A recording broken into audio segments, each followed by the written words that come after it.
कोई भी मॉडल सरकार के आंकड़े के करीब नहीं है, बल्कि कम से कम 1.5 गुना या तो दुगना है ही। लजारो गामियो और जेम्स ग्लांस ने इसके लिए भारत में हुए 3 सीरो सर्वे के डेटा को आधार बनाया है।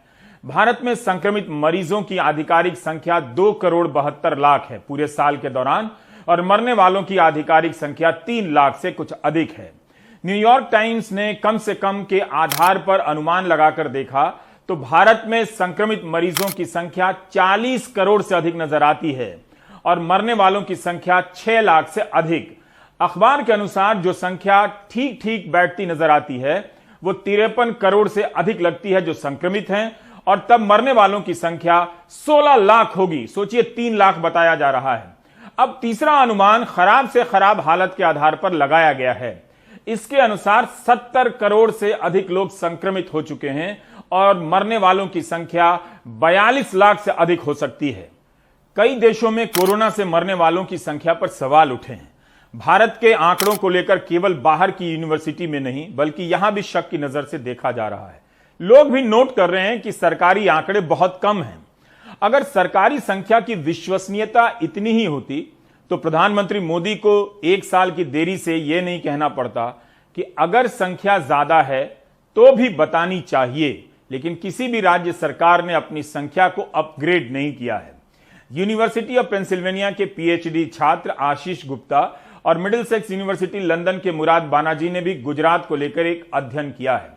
हिंदू अखबार में दोनों का लेख छपा है। गुजरात का सरकारी आंकड़ा है कि 1 साल में कोविड से 9,665 लोग मरे हैं, लेकिन आशीष गुप्ता और मुराद बानाजी का अनुमान है कि 1 साल में कोविड से मरने वालों की कुल संख्या अकेले गुजरात में 82,500 तक जा सकती है। कहां साल भर में 10,000 भी नहीं और कहां 1 साल में 82,500 से ज्यादा। आंकड़ों को कितना छुपा लेगी सरकार। आशीष गुप्ता और मुराद ने दैनिक भास्कर और दिव्य भास्कर की रिपोर्टिंग के आधार पर मरने वालों की संख्या का अनुमान लगाया है।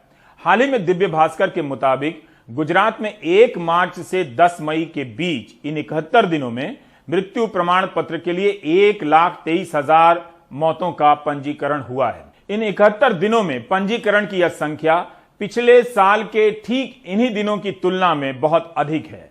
पिछले साल 1 मार्च से 10 मई के बीच 58,000 मौतों का पंजीकरण हुआ था, तब भी कोविड की लहर थी। इस संख्या के साथ साथ आशीष और बानाजी ने 2015 से 2018 के बीच गुजरात में मौतों के पंजीकरण की औसत संख्या निकाली और पाया कि इस साल जितनी मौतों का अनुमान था उसकी तुलना में 40,000 मौतें ज्यादा हुई हैं, जबकि सरकार कहती है कि इस दौरान 4200 लोग ही मरे। दिव्य भास्कर ने बताया है कि इस साल मरने वालों में 20% 25 साल से कम के नौजवान थे। आशीष और मुराद ने देखा कि 2018 में 25 साल से कम के नौजवानों के मरने का प्रतिशत 15 था, तो इसी वर्ग में 10% की वृद्धि है। Ashish Gupta demography and sociology विभाग में पीएचडी कर रहे हैं और मुराद बानाजी गणित के लेक्चरर हैं। आशीष और मुराद ने लिखा है कि कोविड से मौत का आंकड़ा इसलिए भी विश्वसनीय नहीं है क्योंकि कई बार अस्पताल का डॉक्टर ही कोविड से मरने के बाद भी कोविड कारण नहीं लिखता है। घरों में जो मौतें हो रही हैं उनकी गिनती तो कहीं होती भी नहीं है। नदियों में कितनी लाशें बहा दी गईं और उन्हें परंपरा के नाम पर खारिज कर दिया गया। ये शव बिहार के हैं या यूपी के, इस पर बहस तो हो गई, लेकिन कोविड से इनकी मौत हुई है या नहीं इनकी गिनती नहीं हुई।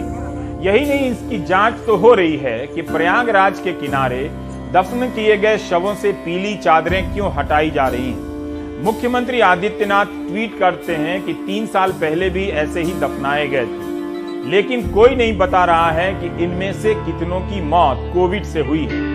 परंपरा ही है तो 3 साल पहले की क्यों हर साल की तस्वीर हो सकती है। क्या यह परंपरा मार्च, अप्रैल और मई के महीने में ही देखी गई है? इन तस्वीरों से इस सवाल का जवाब मिलना चाहिए कि ये शव कोविड के हैं या नहीं। केवल अस्पतालों में होने वाली मौत की गिनती हो रही है या इन शवों की भी गिनती होगी, इसे लेकर सवाल उठने चाहिए।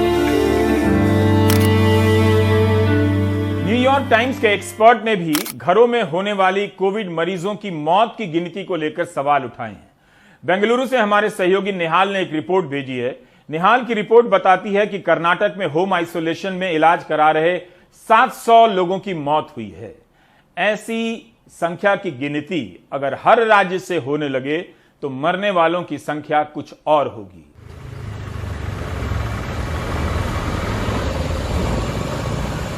बेंगलुरु शहर के विल्सन गार्डन का गवर्नमेंट मैटरनिटी हॉस्पिटल अब इसे स्पेशलाइज्ड कोविड केयर सेंटर में बदल दिया गया है, जहां 1/3 बेड ऑक्सीजन वाले। यहां ऐसे मरीजों को रखा गया है जो बहुत गंभीर नहीं है, क्योंकि होम आइसोलेशन को लेकर अब सवाल उठने लगे हैं। एक अनुमान के मुताबिक पिछले 1.5 महीने के दौरान जब कर्नाटक में हर रोज कोविड संक्रमण के 20 से 40 हजार केस सामने आ रहे थे, तब लगभग 750 मौतें होम आइसोलेशन के दौरान हुई। Could have happened, not that it has not happened. It could have happened. मैं इन मौतों से इनकार नहीं कर रहा हूं, ना ही छुपा रहा हूं। ऐसा हुआ होगा क्योंकि कई बार जानकारी की कमी की वजह से मरीज सही वक्त पर अस्पताल नहीं पहुंचते। ऐसे में देर होने से कई लोगों की जान गई है। Because of these reasons, some of this casualty or fatality could have happened. In Covid care centres में 60% से ज्यादा बेड्स खाली हैं, क्योंकि लोगों को लगता है कि होम आइसोलेशन बेहतर है। लेकिन सरकार अब ये सुनिश्चित करना चाहती है कि जिन लोगों की RT-PCR रिपोर्ट पॉजिटिव आई है, उन्हें इन सेंटर्स में ही लाया जाए, यहीं उन्हें रखा जाए, क्योंकि सरकार अब जोखिम उठाना नहीं चाहती। बेंगलुरु शहर के साथ साथ राज्य के सभी विधानसभा क्षेत्रों में या तो ऐसे सेंटर शुरू हो चुके हैं या होने वाले हैं। बेंगलुरु में पहले से चल रहे सेंटर्स के अलावा इन नए सेंटर्स में 3,300 बेड्स हैं, जिनमें से 1/3 बेड ऑक्सीजन वाले हैं। इसी तरह पूरे राज्य के अस्पतालों में करीब 19,000 बेड्स हैं, जिनमें से 1/3 बेड्स के साथ